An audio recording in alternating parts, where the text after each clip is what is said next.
Catherine, and today I'm presenting my documentation panel called Blowing Crazy Hair. This activity took place in the kindergarten's classroom on November 2025, and I chose this moment because the children were really engaged and it turned into a fun and creative learning experience. For this activity, I prepared printed face outlines, small paint cups, and straws. The children dropped a little bit of paint onto their paper and then used the straw to blow the paint to make crazy hair. It was a simple, open-ended process art activity that allowed the children to explore color, movement, and creativity.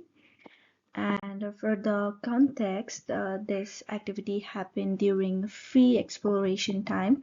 I set up the table with face outlines and different paint colors so the children could choose what they wanted to see. The goal was not to make a perfect hair, but to let the children experiment and see how the paint moved when they blew through the straw. The setup encouraged creativity and curiosity. So what the children did were they were really excited right away when I was setting up the table, and some blew gently and made short lines while others blew harder to make long streaks. And they watched how the colors mixed and sprayed, and also there was a lot of conversation going on as well. The children were saying, I'm gonna color the hair into like a rainbow color. It should I'll make it like a clown, and some of them were saying I'm gonna make the color of his eyes a red color. Yeah, so and for the educator's role, my role during this activity was to support the children. I set up the materials and showed them how to blow through the straw. I asked simple questions like, what do you think will happen if you blow from this side? I let the children take the lead and only stepped if they needed help with the paint to put some more color onto the container.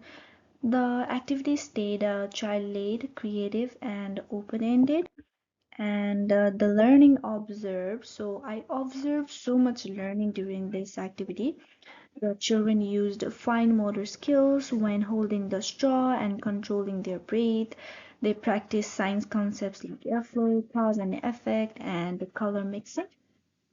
They use language when describing their art like rainbow color, rainbow hair, and they share ideas with each other. They were also helping their friends to blow the colors from this side, and they were also focusing on their activity as well.